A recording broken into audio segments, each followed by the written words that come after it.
So hi, my name is Shannon Darch and I'm the illustrator for the Davy Rule.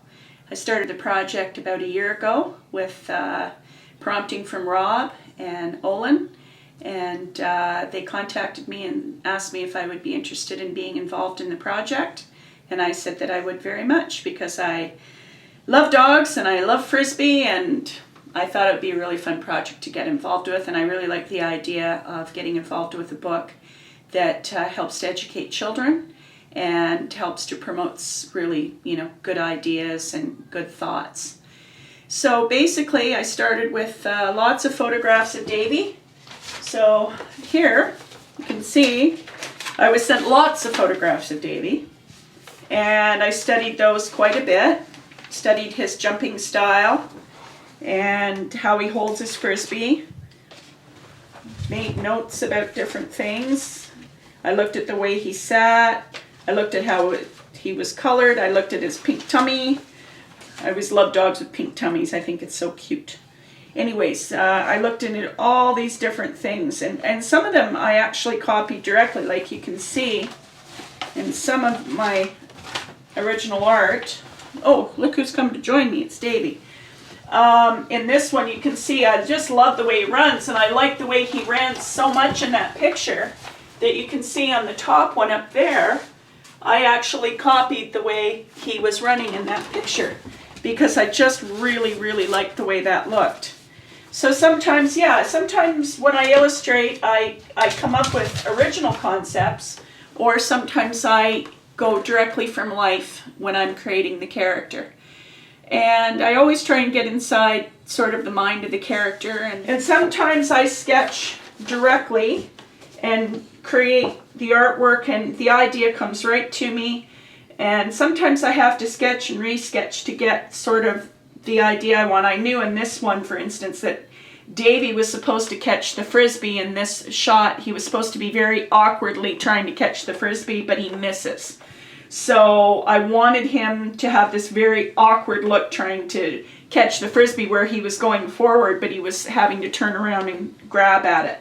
So I came up with this concept with the German Shepherd, who had to watch him and think he was just the silliest thing he'd ever seen.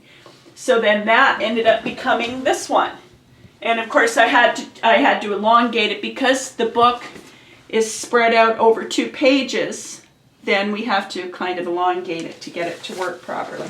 Now I prefer to hand render my dogs because even though I could probably do them with a computer colorization type of system, I prefer the quality I get, the subtlety I think is more the word. I like the subtlety I get when I hand paint dogs. So I start out by drawing up the whole panel, just like what you would see here, and then I would ink the whole panel.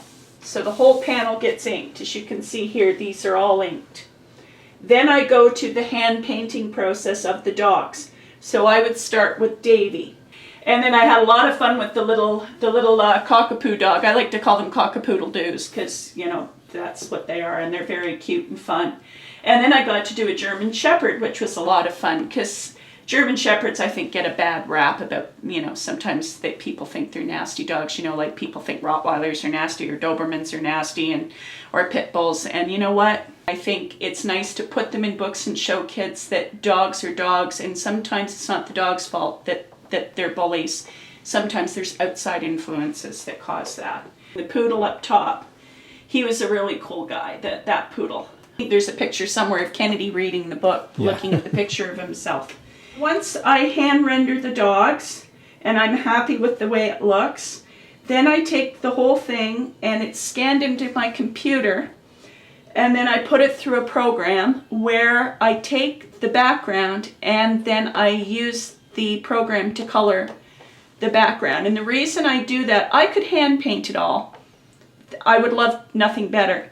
But the problem I found over the years is that when these books are being digitally reproduced and printed, sometimes the printing process doesn't understand the way I paint. And the book, as you've seen, is fantastic. It looks wonderful. It's bright and colorful, just as I imagined it would be. And it sounds like everybody's really enjoying it, and I'm glad they are because an artist always wants to know when people are enjoying their work, because once it leaves us, it's like a child, you know.